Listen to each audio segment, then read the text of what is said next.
ದೋಸೆ ಹಿಟ್ಟು ಇಲ್ಲ ಅಂದರೆ ಈ ರೀತಿಯಾದಂತಹ ದೋಸೆ ರೆಸಿಪಿನ ನೀವು ಸಲ ಟ್ರೈ ಮಾಡಿ ನೋಡಿ.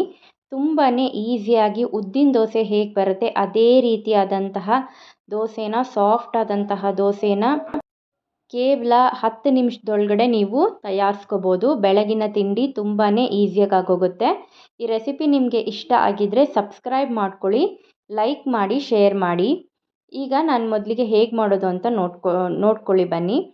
ಮೊದಲಿಗೆ ನಾನಿಲ್ಲಿ ಒಂದು ಪಾತ್ರೆಗೆ ಅವಲಕ್ಕಿಯನ್ನು ತೊಗೊಂಡಿದ್ದೀನಿ. ಅರ್ಧ ಕಪ್ ಆಗುವಷ್ಟು ಅವಲಕ್ಕಿಯನ್ನು ತೊಗೊಂಡು 1-2 ಸಲ ಈ ರೀತಿಯಾಗಿ ನೀರಲ್ಲಿ ಚೆನ್ನಾಗಿ ಇದನ್ನು ತೊಳೆದ್ಕೋಬೇಕಾಗತ್ತೆ.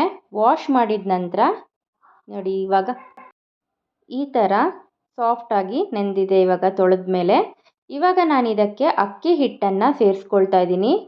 ಯಾವ ಕಪ್ಪಲ್ಲಿ ನಾನು ಅವಲಕ್ಕಿಯನ್ನು ಅರ್ಧ ಕಪ್ ತೊಗೊಂಡಿದ್ನೋ ಅದೇ ಕಪ್ಪಲ್ಲಿ ನಾನು 1 ಕಪ್ ಆಗುವಷ್ಟು ಅಕ್ಕಿ ಹಿಟ್ಟನ್ನು ತೊಗೊಂಡಿದ್ದೀನಿ.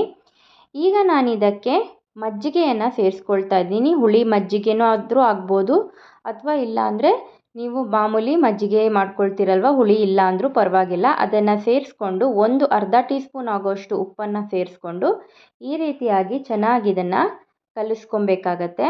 ಮೊದಲಿಗೆ ನೀವು ಜಾಸ್ತಿ ನೀರು ಹಾಕಿ ಕಲಿಸೋದೇನು ಬೇಕಾಗಲ್ಲ. ಅವಲಕ್ಕಿನ ಚೆನ್ನಾಗಿ ತೊಳೆದಿರೋದ್ರಿಂದ ಅದರಲ್ಲೇ ನೀರಿರುತ್ತೆ. ಈ ರೀತಿಯಾಗಿ ಜಸ್ಟ್ ಒಂದು ಸಲ ಮಿಕ್ಸ್ ಮಾಡ್ಕೊಳ್ಬಿಡಿ. ನೋಡಿ, ಈ ಥರ ಸಾಫ್ಟಾಗಿ ಎಲ್ಲ ಕಡೆನೂ ಮಿಕ್ಸ್ ಮಾಡ್ಕೊಳ್ಬೇಕಾಗತ್ತೆ. ಮತ್ತು ಅವಲಕ್ಕಿ ಕೂಡ ಇದರಲ್ಲಿ ಚೆನ್ನಾಗಿದು ನೆನಿಬೇಕಾಗತ್ತೆ. ಒಂದು 5 ನಿಮಿಷ ನಿಮಗೆ ಟೈಮ್ ಇದ್ದರೆ ಇದನ್ನು ಚೆನ್ನಾಗಿ ಈ ಥರ ಕಲಿಸ್ಬಿಟ್ಟು ಒಂದು 5 ನಿಮಿಷ ಲಿಡ್ ಕ್ಲೋಸ್ ಮಾಡಿಬಿಟ್ಟು ಇದನ್ನು ಸೈಡಲ್ಲಿ ಎತ್ತಿಟ್ಕೊಳ್ಳೋಣ. ಈಗ ಒಂದು 5 ನಿಮಿಷ ಇದು ಚೆನ್ನಾಗಿ ನೆನಿಬೇಕು. ಅವಲಕ್ಕಿ ಎಲ್ಲ ಸ್ವಲ್ಪ ಸಾಫ್ಟ್ ಆಗಬೇಕಲ್ವ, ಅದಕ್ಕೋಸ್ಕರ. ಅವಲಕ್ಕಿ ಬೇಗನೆ ಸಾಫ್ಟ್ ಆಗೋಗುತ್ತೆ. 5 ನಿಮಿಷದ ನಂತರ ಇವಾಗ ಚೆನ್ನಾಗಿದು ನೆಂದಿದೆ. ಈಗ ನಾನೊಂದು ಮಿಕ್ಸಿ ಜಾರ್ಗೆ ಇದನ್ನು ಸೇರಿಸ್ಕೊಳ್ತಾ ಇದ್ದೀನಿ. ನೋಡಿ, ಈ ಥರ. ಯಾಕಂದರೆ ಮೊದಲಿಗೆ ನೀರು ಹಾಕ್ಬಿಟ್ರೆ ನಿಮಗೆ ತುಂಬಾ ಜಾಸ್ತಿ ಆಗಿಬಿಡುತ್ತೆ, ಅದಕ್ಕೋಸ್ಕರ ನಾನು ಜಾಸ್ತಿ ನೀರು ಹಾಕ್ಕೊಂಡಿಲ್ಲ. ಈ ಥರ ನೀವು ಮಾಡೋದ್ರಿಂದ ಕರೆಕ್ಟಾದ ದೋಸೆ ಬ್ಯಾಟರ್ ರೆಡಿ ಆಗಿಬಿಡುತ್ತೆ ನಿಮಗೆ. ಇಲ್ಲಿ ನೀವು ಇವಾಗ ಸ್ವಲ್ಪ ನೀರನ್ನು ನೀವು ಹಾಕ್ಕೊಳ್ಬೇಕು. ಸ್ವಲ್ಪ ಗಟ್ಟಿಯಾಗಿರೋದ್ರಿಂದ ಇದು ನಾನು ಈ ಥರ ಸೇರಿಸ್ಕೊಳ್ತಾ ಇದ್ದೀನಿ. ಈಗ ನಾನಿಲ್ಲಿ ಅರ್ಧ ಕಪ್ ಆಗುವಷ್ಟು ನೀರನ್ನು ಆ್ಯಡ್ ಮಾಡ್ಕೊತಾ ಇದ್ದೀನಿ. ಜಾಸ್ತಿ ಹಾಕೋದೇನು ಬೇಡ. ಈಗ ಇದನ್ನು ರುಬ್ಕೊಳ್ಳೋಣ. ನೋಡಿ, ಇವಾಗ ಬ್ಯಾಟರ್ ಕರೆಕ್ಟಾಗಿ ರೆಡಿಯಾಗಿದೆ. ನೋಡಿ, ಚೆನ್ನಾಗಿ ಫ್ಲೋ ಆಗಿ ಬರ್ತಾ ಇದೆ ಇವಾಗ ಬ್ಯಾಟರು. ಇಷ್ಟು ಸಾಫ್ಟಾಗಿ ಬಂದರೆ ಸಾಕು. ನೋಡಿ ಯಾವ ಥರ ಬಂದಿದೆ. ಈಗ ಉದ್ದಿನ ದೋಸೆ ಕೂಡ ರುಬ್ಬಿದಾಗ ಇದೇ ರೀತಿಯಾದಂತಹ ಬ್ಯಾಟರ್ ರೆಡಿ ಆಗುತ್ತಲ್ವ, ದೋಸೆ ಕೂಡ ಅದೇ ರೀತಿಯಾಗಿ ರೆಡಿ ಆಗುತ್ತೆ. ಇನ್ಸ್ಟೆಂಟಾಗಿ ನೀವು ಇದನ್ನು ಮಾಡ್ಕೊಳ್ಬೋದು. ನೋಡಿ, ಈ ರೀತಿಯಾಗಿ ನೋಡಿ, ಅರ್ಧ ಗ್ಲಾಸ್ ನೀರು ಹಾಕಿದ್ದೆ ಅಷ್ಟೇ ನಾನು. ಈಗ ನಿಮ್ಗೆ ಇನ್ನೂ ಸ್ವಲ್ಪ ತೆಳುವಾಗಿ ದೋಸೆ ಮಾಡ್ಕೋತೀನಿ ಅನ್ನೋದಾದರೆ ನೀವು ಸ್ವಲ್ಪ ನೀರು ಹಾಕ್ಕೊಳ್ಬೋದು. ಮತ್ತು ಇನ್ಸ್ಟೆಂಟಾಗಿ ನಾವು ಮಾಡೋದ್ರಿಂದ ಇದಕ್ಕೆ ನಾನಿವಾಗ ಬೇಕಿಂಗ್ ಸೋಡಾ 1/4 ಟೀ ಸ್ಪೂನ್ ಆಗೋಷ್ಟು ಹಾಕ್ಕೊಳ್ತಾ ಇದ್ದೀನಿ. ಏನೋ ಇದ್ರೂ ಕೂಡ ಅದನ್ನು ಕೂಡ ನೀವು ಆ್ಯಡ್ ಮಾಡ್ಕೊಳ್ಬೋದು. ಬೇಡ ಅಂತ ಹೇಳಿದ್ರೆ ಅದನ್ನು ಸ್ಕಿಪ್ ಕೂಡ ಮಾಡ್ಕೊಳ್ಬೋದು.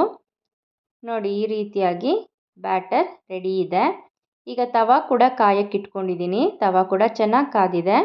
ಈಗ ನಾನು 1 ಸೌಟ್ ಆಗುವಷ್ಟು ಹಿಟ್ಟನ್ನು ಇದಕ್ಕೆ ಹಾಕ್ಕೊಂಡು ನೀಟಾಗಿ ಇದನ್ನು ಸ್ಪ್ರೆಡ್ ಮಾಡ್ಕೊಳ್ತಾ ಇದ್ದೀನಿ. ಉದ್ದಿನ ದೋಸೆ ಎಷ್ಟು ಮಾಡ್ಕೋತೀವಲ್ವ ಅಷ್ಟು ಮಾಡ್ಕೊಂಡು ನಾನು ನಿಮಗೆ ತೋರಿಸ್ತಾ ಇದ್ದೀನಿ. ಇದನ್ನು ಬೇಕಾದರೆ ನೀವು ತೆಳುವಾಗಿ ಮಸಾಲೆ ದೋಸೆ ಮಾಡ್ಕೊಳ್ತೀರಲ್ಲ, ಆ ರೀತಿಯಾಗಿ ಕೂಡ ನೀವು ಇದನ್ನು ಟ್ರೈ ಮಾಡ್ಬೋದು. ತುಂಬ ಚೆನ್ನಾಗಿ ಬರುತ್ತೆ. ಮತ್ತು ಸ್ವಲ್ಪ ನಾನು ಇಲ್ಲಿ ವೆಜಿಟೇಬಲ್ಸ್ನ ಸೇರಿಸ್ಕೊಳ್ತಾ ಇದ್ದೀನಿ. ಆನಿಯನ್ನ ಚಿಕ್ಕದಾಗಿ ಕಟ್ ಮಾಡ್ಕೊಂಡಿದ್ದೆ, ಅದನ್ನು ಒಂಚೂರು ಸೇರಿಸ್ಕೊಳ್ತಾ ಇದ್ದೀನಿ. ಮತ್ತು ಕ್ಯಾರೆಟನ್ನು ಕೂಡ ಇಲ್ಲಿ ಸೇರಿಸ್ಕೊಳ್ತಾ ಇದ್ದೀನಿ. ಮತ್ತು ಹಸಿಮೆಣಸಿನ್ಕಾಯಿ 1-2 ಚಿಕ್ಕದಾಗಿ ಕಟ್ ಮಾಡಿಕೊಂಡು ಕಲರ್ಫುಲ್ಲಾಗಿ ಕಾಣಿಸ್ಲಿ ಅನ್ನೋದಕ್ಕೋಸ್ಕರ ಇದನ್ನೆಲ್ಲ ಸೇರಿಸ್ಕೊಳ್ತಾ ಇದ್ದೀನಿ.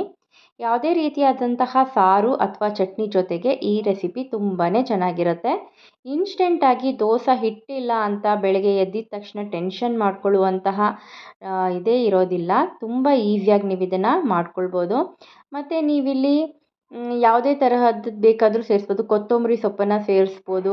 ಯಾವ ಥರ ವೆಜಿಟೇಬಲ್ಸ್ ಬೇಕಾದರೂ ನೀವಿಲ್ಲಿ ಆ್ಯಡ್ ಮಾಡ್ಕೊಳ್ಬೋದು. ನಿಮ್ಗೆ ಯಾವ್ದು ಬೇಕೋ ಆ ಥರ. ನಾನು ಇಷ್ಟು ಹಾಕಿದ್ದೀನಿ. ಪ್ಲೇನಾಗಿ ಮಾಡ್ಕೊಳ್ತೀನಿ ಅಂತ ಹೇಳಿದ್ರೆ ಪ್ಲೇನಾಗಿ ಕೂಡ ತುಂಬ ಚೆನ್ನಾಗಿ ಬರುತ್ತೆ. 2 ನಿಮಿಷ ಇದು ಚೆನ್ನಾಗಿ ಬೆಂದ ನಂತರ ಸ್ವಲ್ಪ ಮೇಲೆ 1 ಟೀ ಸ್ಪೂನ್ ಆಗೋಷ್ಟು ಎಣ್ಣೆನ ಹಾಕ್ಕೊಂಡು ಇದನ್ನು ನಾವು ಚೆನ್ನಾಗಿ ಬೇಯಿಸ್ಕೊಂಡು ಒಂದು ಕಡೆ ದೋಸೆ ಹೇಗೆ ಬೇಯಿಸ್ತೀವಲ್ವ ಅದೇ ರೀತಿಯಾಗಿ ಬೇಯಿಸ್ಕೊಂಡು ಇದನ್ನು ತಿರುವಿ ಹಾಕ್ಕೊಳ್ಬೇಕಾಗತ್ತೆ. ತುಂಬ ಚೆನ್ನಾಗಿ ಬೇಗನೆ ಬಂದುಬಿಡುತ್ತೆ ಇದು. ನೋಡಿ, ಈ ಥರ ಎಲ್ಲೂ ಕಟ್ಸ್ ಗಿಟ್ಸ್ ಏನೂ ಆಗೋದಿಲ್ಲ. ಇದು ಇವಾಗ ನಾನು ಮೊದಲನೇ ದೋಸೆ ಹಾಕಿರೋದ್ರಿಂದ ಸ್ವಲ್ಪ ಹೀಗೆ ಬರ್ತದೆ. 2-3 ದೋಸೆಗೆಲ್ಲ ತುಂಬ ಪರ್ಫೆಕ್ಟಾಗಿ ಬರುತ್ತೆ. ನೋಡಿ ಈ ಥರ ಸಾಫ್ಟಾಗಿ ಬರ್ತಾ ಇದೆ. ಈಗ ನೀವು ಇದನ್ನು ತೆಗೆದು ಸರ್ವ್ ಮಾಡ್ಬೋದು.